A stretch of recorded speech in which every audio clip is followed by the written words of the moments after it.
আমাদের সমাজ হচ্ছে ধর্ষণকে নরমালাইজ করে। ধর্ষণ করে যে একজনকে প্রতিশোধ নেওয়া যায় এই বিষয়টা আছে আমাদের সমাজে। ধর্ষণ এবং নিপীড়নের বিরুদ্ধে আজকে যে অবস্থা নিয়েছে 30টি কলেজের শিক্ষার্থীরা এবং তারা সকাল থেকেই জাতীয় জাদুঘরের সামনে কিন্তু অবস্থান নিয়েছেন এবং সেখানে অবস্থানরত অবস্থায় তারা সেখান থেকে ঘোষণা দিয়েছিলেন যে তারা যে শাহবাগ ব্লকেট কর্মসূচি তারা পালন করবেন। তবে তারা এরই মধ্যে আবারও ঘোষণা দেন যে সাধারণ জনগণের ভোগান্তির কথা মাথায় রেখে রমজানের দিন হিসেবে তারা তাদের যে শাহবাগ ব্লকের কর্মসূচি সেটি তারা করবেন না। কিন্তু পরবর্তীতে আমরা দেখতে পেয়েছি তারা জাতীয় জাদুঘরের সামনে প্রায় দীর্ঘক্ষণ স্লোগান দিয়েছিলেন এবং অবস্থান নিয়েছিলেন।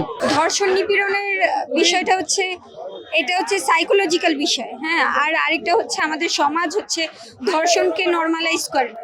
ধর্ষণ করে যে একজনকে প্রতিশোধ নেওয়া যায় এই বিষয়টা আছে আমাদের সমাজে। তো আমাদের সমাজে যদি সুবিচার বা ন্যায় বিচার না হয়, আজ পর্যন্ত আমরা ধর্ষণের বিরুদ্ধে কোনো তেমন বিচার দেখি নাই। এর জন্যই হচ্ছে এটা হচ্ছে। আমরা যদি সুষ্ঠু বিচার এবং ন্যায় বিচার দৃষ্টান্ত দিতে পারি তাহলে আমরা এই ধর্ষণের ক্ষেত্রে ধর্ষণটা কমে যাবে। ধর্ষণের বিচার কার্যক্রম খুবই ভালো একজন আইনজীবী দিয়ে করা উচিত, যারা হচ্ছে রাষ্ট্রপক্ষ থেকে দেওয়া হবে এবং তারা হচ্ছে কোনো রকমের আপোষ করবে না এমন কিছু আইনজীবীকে নিয়োগ দিতে হবে ভিকটিমের পক্ষ থেকে, এবং ভিকটিমকে সর্বোচ্চ সহায়তা করবে এবং তার যেন কোনো ঝামেলা না হয়। সরকারের অবস্থান হচ্ছে দায়সারা কাজ।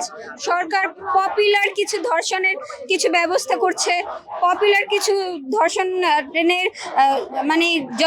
যথাযথ ব্যবস্থাও তেমন নিচ্ছে না।